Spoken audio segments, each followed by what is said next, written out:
तो नमस्ते दोस्तों, आप सभी का स्वागत है एक बार नए टॉपिक से। और आज का जो हमारा टॉपिक है वो है मन, शरीर या कुछ और, कि आखिर मन होता क्या है। तो देखिए, कसिनो में अगर आप कंट्रोल करना चाहते हैं और खुद पे कंट्रोल करने की आप प्रैक्टिस कर रहे हैं तो ये वीडियो बहुत इम्पोर्टेंट है आपके लिए, क्योंकि जिसको ऊपर भी कंट्रोल करना है उसे पहले जानना ज़रूरी है। तो हकीकत में ये पहले हमें समझना पड़ेगा कि मन आखिरकार होता क्या है। तो देखिए, मन जैसा मुझे लगता है मैं वैसा बताना चाहता हूँ। मन मुझे तो शरीर का ही एक हिस्सा लगता है। जैसे जैसे दो तीन उदाहरण देता हूँ। जैसे अगर आप अपनी सांस को रोक दोगे तो आपका मन भी रुक जाएगा थोड़ी देर। जब तक सांस रुकी रहेगी तब तक विचार बिल्कुल नहीं चलेंगे। अगर आप चलाना चाहोगे तो थोड़े बहुत चल सकते हैं, लेकिन ऑटोमेटिक वो नहीं चलेंगे। तो अगर तो ये एक तो ये हुआ कि मन शरीर का ही एक हिस्सा है।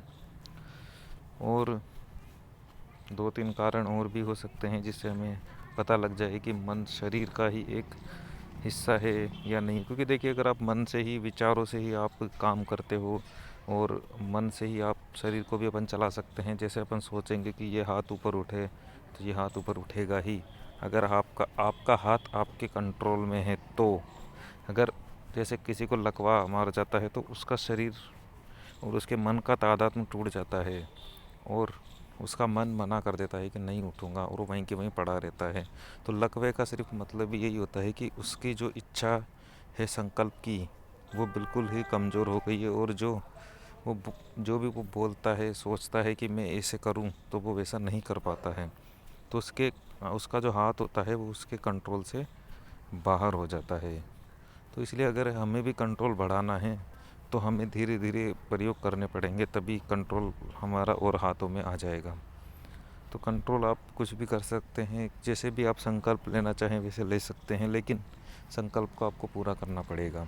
अब जैसे मान लो मैं आँख के ऊपर कंट्रोल करना चाहता हूँ, ठीक है। तो मैं सोचूंगा कि यार मैं 1 घंटे तक आँख नहीं खोलूँगा। तो आपको मैंने अलार्म भर के रख दिया 1 घंटे बाद का, और अगर मैं 1 घंटे तक आँख बंद ही रखा तो इसका मतलब मेरा कंट्रोल मेरे ऊपर है, मेरा कंट्रोल मेरी आँख के ऊपर है। और मन बार बार बोलेगा कि आँख खोल लो, देख लो क्या हो रहा है क्या नहीं हो रहा। लेकिन उस टाइम अगर मेरी विल पावर अच्छी होगी तो मैं आँख नहीं खोलूँगा और मेरा कंट्रोल और भी ज़्यादा बढ़ेगा। मुझे विश्वास आएगा कि हाँ, मैंने 1 घंटे तक आँख पे काबू किया है। मैं जब चाहूँ तब आँख खोल सकता हूँ और जब चाहूँ तब आँख बंद कर सकता हूँ। तो इससे देखिए कंट्रोल बढ़ता है। और कंट्रोल बढ़ाने का मतलब क्या? कंट्रोल बढ़ाने का मतलब इसलिए है कि जब भी आप कसिनो में अगर आपका स्टॉप लॉस हो जाए तो आप उसी टाइम संकल्प ले सकते हो कि मैं अब रुकूंगा, 1 घंटे तक रुकूंगा, 1 दिन तक रुकूंगा, 4 दिन तक रुकूंगा। तो वो अगर आप संकल्प ले लोगे और फिर आपको भी पता है कि आप संकल्प लेने के बाद वो काम करते ही हो, तो उस टाइम आपके लिए रुकना आसान हो जाएगा और आपका जो बैलेंस है वो ज़ीरो होने से बच जाएगा। तो इसलिए ये प्रयोग आपको धीरे धीरे धीरे धीरे करने हैं, और इसी से ही आपका कॉन्फिडेंस और ज़्यादा बढ़ेगा। और अगर एक बार भी आपने कर लिया और आप रुक गए तो फिर आपके लिए रुकना बहुत आसान हो जाएगा। लेकिन अगर आप नहीं रुक पाए, आपने संकल्प लिया और फिर भी आप नहीं कर पाए, तो फिर आपके लिए रुकना बहुत कठिन हो जाएगा। तो इसलिए सेल्फ कंट्रोल बहुत ज़रूरी है, तभी कसिनो में और किसी भी दूसरे क्षेत्र में तभी आप आगे बढ़ पाओगे। तो इसलिए हमें धीरे धीरे प्रयास करने पड़ेंगे। अगर आपकी बहुत ही लंबी आदत हो गई है खेलने की, तो आप कैसे भी करके 10-15 दिन रुक जाओ, कुछ और में अपनी चीज़ को, अपने आप को व्यस्त कर लो। अगर आप खाली बैठते ही खेलने का विचार आता है और आप फिर खेल लेते हो और फिर बाद में पता लगता है कि आप ज़ीरो हो गए, आपका खाता ज़ीरो हो गया, तो अगर आप इस सिचुएशन में हो तो कैसे भी करके आपको 10-15 दिन का गैप ले लेना है।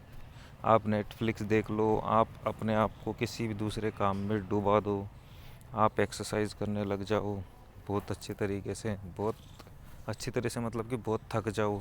फिर आपका एक ही काम रहे, या तो थकना है और फिर सोना है। फिर सुबह उठ के जब भी मन करे खेलने का, आपको धमाधम एक्सरसाइज कर लेनी है। फिर मन नहीं बोलेगा आपसे, और फिर धीरे धीरे आप में इतनी क्षमता आ जाएगी कि आप अपने विचारों को बदल सकते हो। अब विचारों को, और खेल भी यही है, अगर आपने विचारों को बदलना सीख गए, एक तरफ से ध्यान दूसरी तरफ ध्यान लगाना सीख गए, तो फिर बहुत बढ़िया होगा। क्योंकि होता ये है, जैसे अपन जीत जाते हैं, मान लो मैंने कोई चीज़ लगाया, सिंगल नंबर लगाया मान लो रोलेट में, तो ठीक है, तो उसमें 30 गुना या 35 गुना कुछ ऐसे मिलता है, ठीक है। अब मैंने 100 रुपये लगाए, 100 के मुझे 3500 मिल गए, तो मेरे अंदर विचार ही विचार आ जाते हैं, बहुत सारे विचार आ जाते हैं कि वाह यार बहुत बड़ी बज्जी जीत गए, बहुत अच्छा हो गया, अब इससे मैं इतने करूँगा, अब इससे मैं उतने करूँगा, अब 3000 तो हो ही गए हैं, अब मैं इससे को 10,000 बना लेता हूँ। तो ऐसे बहुत सारे आप विचार आ जाते हैं, और उन्हीं विचारों में हम लग जाते हैं, और फिर वापस धमाधम बज्जियाँ खेलने लग जाते हैं, और वहीं हम जीरो भी हो जाते हैं, चांस भी रहता है जीरो होने का। तो अगर आप विचारों को संभालना सीख गए तो सब सीख जाओगे। तो हमें विचारों को संभालना ही सीखना पड़ेगा। विचार जैसे ही आएंगे उसी टाइम आप अपनी सांस रोक दो, सांस रोकते ही विचार भी रुक जाएंगे, और फिर आप डिसीजन लो कि एक बार ये पैसा आ गया है, अब ये बार बार नहीं आएगा, और मैं 1 या 2 बज्जी और लगा के देख लेता हूँ, अगर आए तो ठीक है, नहीं तो मैं बंद करके सो जाऊँगा। क्योंकि आप जीत चुके हो पहले से ही, एक दिन का टारगेट आपका पूरा हो चुका है। तो इसी तरीके से आपको खेलना है, धीरे धीरे सेल्फ कंट्रोल बढ़ाना है, नहीं तो आप उसी में बहते चले जाओगे। और हार पे भी यही होता है, एक बज्जी हार गई तो फिर गुस्सा आ जाता है, फिर सोचोगे कैसे हार गया, मैं और लगाता हूँ, मैं और जीत के ही रहूँगा, और उस दिन फिर रुका ही नहीं जाता है। और मैं तो खुद इसी गेम में 25-25 मतलब कि 20-20 हज़ार एक दिन में हारा हुआ हूँ। लेकिन 2 बार ही हारा हुआ हूँ एक एक दिन में 20,000, और ज़्यादा टाइम हुआ नहीं है मुझे, 6 साल में सिर्फ 2 बार ही रिस्क लिया था। तब से सोच लिया अब ज़िंदगी में कभी रिस्क नहीं लूँगा इस चीज़ के अंदर, खेलूँगा तो बिल्कुल धीरे धीरे ही खेलूँगा। और दूसरी बात यह है कि देखो, रिस्क तो आपको लेना ही पड़ेगा। अगर आप कसिनो में जीतना चाहते हो तो रिस्क तो लेना ही पड़ेगा। ऐसे कोई टारगेट बना के खेले तो ज़रूरी नहीं है वो जीतेगा ही, क्योंकि पहली बात तो पेशेंस बहुत ज़्यादा चाहिए। उस दिन तक अगर आप रुक सको तो बहुत बढ़िया है, रुक जाओ, लेकिन रिस्क तो लेना ही पड़ेगा। अब बात ये आती है कि आपने सही जगह रिस्क लिया है या नहीं लिया, सही टाइम पे रिस्क लिया है या नहीं लिया। होता ही है, जैसे मान लो मैंने सोचा मैं आज रिस्क लूँगा, तो मैं 5,000 डलाया और सीधा जीरो हो गया, तो फिर मुझे उस दिन नहीं खेलना है। लेकिन उस दिन रुका नहीं जाता, और मैं और ज़्यादा खेल के अपना बैलेंस ज़ीरो करा लेता हूँ। और लेकिन कई कईयों की लिमिट होती है कि वो एक बार में 30,000 हार गए एक दिन में, तो वो फिर रुक ही जाते हैं। और कई होते हैं जो फिर हारते चले जाते हैं। तो उस खाई में हमें नहीं गिरना है। तो हमें नियम यही बनाने हैं कि एक बज्जी, बस दिन की एक बज्जी खेलो बहुत है। क्योंकि एक बज्जी पे रुकना आसान है, लेकिन अगर आप 2 बज्जी खेलोगे, 3 बज्जी, 4 बज्जी खेलोगे, तो फिर आपको आदत लग जाएगी और फिर रुकना मुश्किल हो जाएगा। और कोई 3-4 बज्जी हार गया, मान लो 3,000 डलाए, 1,500 ही बचे उसके पास, तो फिर उससे वैसे ही नहीं रुका जाएगा। लेकिन अगर वो 3,000 रुपये डला रहा है और एक बज्जी 300 की ही लगा रहा है सीधी, एक ही बज्जी लगा लो, बड़ी छोटी मोटी नहीं, 10-5 रुपये की नहीं लगानी, सीधी एक ही लगा लो। आपको जितना टारगेट पूरा करना है, अगर किस्मत होगी तो जीत जाओगे, किस्मत नहीं होगी तो हार जाओगे, बस।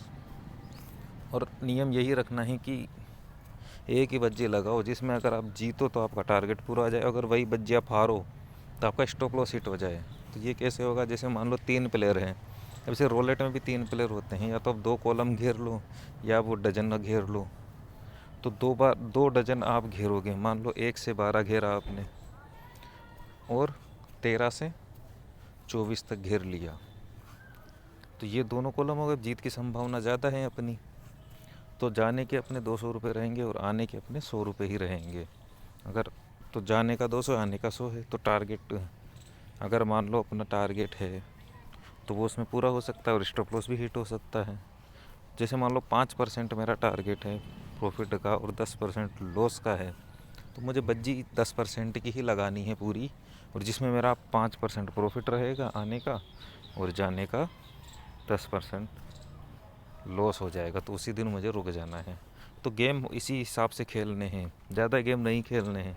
ये कंपनी बोनस इसीलिए देती है ताकि आपको आदत लग जाए और आप फिर पैसों की वैल्यू भूल जाओ। तो इसीलिए ये कंपनियों का चालाकी होती है कि वो बोनस दे, लेकिन हम उनकी चालाकी को समझ नहीं पाते हैं, और जब समझते हैं तब बहुत देर हो जाती है।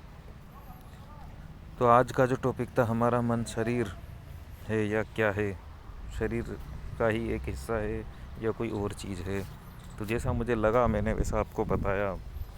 तो आपने वीडियो सुनना बहुत बहुत धन्यवाद। आज के लिए इतना ही, मिलते हैं अगले वीडियो में। तो अगर आप भी टेलीग्राम से जुड़ना चाहते हैं तो आप मेरे वीडियो हैं उन पे नंबर लिखे हुए हैं, उन पे मैसेज कर सकते हैं, नहीं तो मैं डिस्क्रिप्शन में लिंक डाल दूँगा, उसमें आप ज्वाइन कर सकते हैं। Thank you so much.